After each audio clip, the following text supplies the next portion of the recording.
러시아가 우크라이나를 침공하면서 발발한 전쟁은 2년을 넘어 이어지고 있습니다. 계속되는 고물가, 난민 유입에 따른 혼란, 친환경 정책으로 인한 사회적 비용 상승 등 사회 경제적인 압력도 점차 증가하고 있습니다. 이런 상황들은 특히나 유럽의 기관 수장들에게 큰 도전일 텐데요. 오늘 소개할 인물은 연임에 도전하게 된 유럽연합 집행위원장 우르줄라 폰데어 라이엔입니다.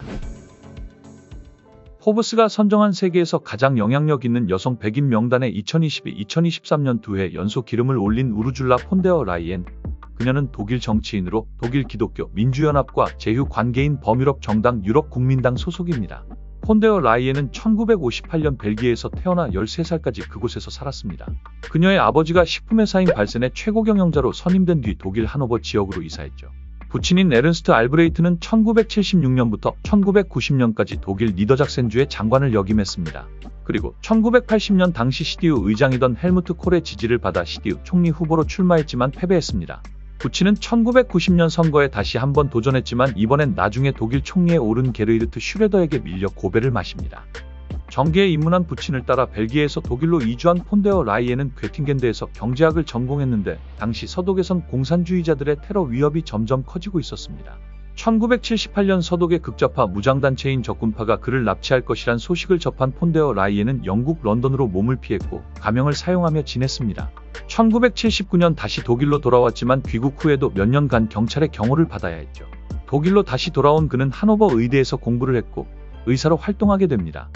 그러다 1986년 의사 하이코 폰데어 라이엔과 결혼하며 쌍둥이를 출산한 뒤엔 2002년까지 하노버 의대에서 학생들을 가르치게 됐죠. 폰데어 라이엔은 1990년 CDU에 가입하며 40대라는 다소 늦은 나이에 정계에 입문합니다. 2003년부터 2005년까지 니더작센주 정부 장관을 역임한 그를 눈여겨본 앙겔라 메르켈은 폰데어 라이엔을 전격 발탁하죠. 2005년 폰데어 라이엔은 메르켈 내각에서 가족 청소년부 장관에 임명됩니다. 그의 화려한 경력은 이제부터가 시작이었습니다. 폰데어 라이엔은 2009년 노동사회부 장관에 다시 임명됩니다. 그는 보육원 확충, 상장사 이사회 여성 할당제 도입, 최저임금 인상 등 여러 사회적 이슈에서 진보적인 목소리를 내면서 보수 색채가 강한 CDU를 중도 노선으로 탈바꿈하게 만들었습니다. 이로 인해 보수 성향인 당내에선 반발이 터져나왔고 좌파로부터는 지지를 받게 되죠. 노동사회부 장관에 이어 2013년 폰데어 라이엔은 국방장관에 임명됩니다.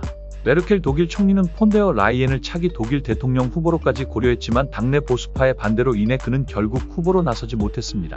하지만 폰데어 라이엔은 동맹국들로부터도 그 실력을 인정받는 인물이었습니다. 독일 언론 디벨트는 북대서양조약기구의 모든 국방장관이 폰데어 라이엔의 말을 경청한다고 전하기도 했습니다. 한때 나토의 사무총장 후보로 물망에 오르기도 했던 폰데어 라이엔은 2019년 EU 집행위원장에 당선되며 최초의 여성 집행위원장이라는 기록을 세우게 됩니다. EU 집행위원장으로서 폰데어 라이엔은 코로나 팬데믹, 러시아의 우크라이나 침공, 이스라엘 하마스 전쟁, 난민 유입으로 인한 사회 혼란 등 산적한 과제들을 풀어나가는 데 주력하게 됩니다. 특히 2022년 러시아가 우크라이나를 침공하자 그는 러시아를 규탄하며 우크라이나와 연대하겠다는 강력한 메시지를 보냈습니다. 러시아는 유럽으로 향하는 천연가스 공급을 통제하겠다며 반발했지만 폰데어 라이엔 집행위원장은 이 전쟁은 유럽의 미래가 달린 전쟁이라며 단호한 입장을 고수했죠. 유럽의 수호자가 된 폰데어 라이엔 집행위원장. 집행위원장 연임을 내다보는 것도 무리는 아닙니다. 하지만 지난달 9일 공개된 유럽의회 선거 결과를 보면 상황이 녹록치만은 않았습니다. 유럽의회는 총 720석. 폰데어 라이엔 집행위원장이 몸담은 CDU는 중도우파 성향 정치그룹인 유럽국민당 소속이죠. 그는 EPP, 중도좌파인 사회민주진보동맹, 중도 자유당 그룹의 지지를 받아 집행위원장에 올랐습니다. 문제는 최근 선거에서 중도 세력은 위축된 반면 극우 세력이 약진했다는 점입니다.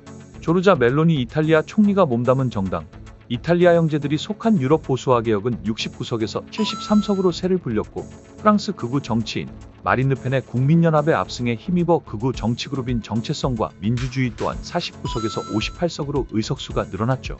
유럽의회 내 정치 지형이 변하면서 각 정치그룹들도 저마다 큰 목소리를 내기 시작했습니다. 멜로니 총리는 폰데어 라이엔 집행위원장을 만나 지지 의사를 표명했습니다. 외신들은 멜로니 총리가 폰데어 라이엔 집행위원장에게 이후 내 고위직의 극우파 지분을 요구했다고 보도했습니다. 집행위원장 연임을 밀어줄 테니 우리도 한몫 챙겨달라는 것이죠. 폰데어 라이엔 집행위원장으로서는 연임을 위해선 정치 세력들 간 이해관계를 잘 조정해야 하는 어려운 과제를 마주하게 됐습니다.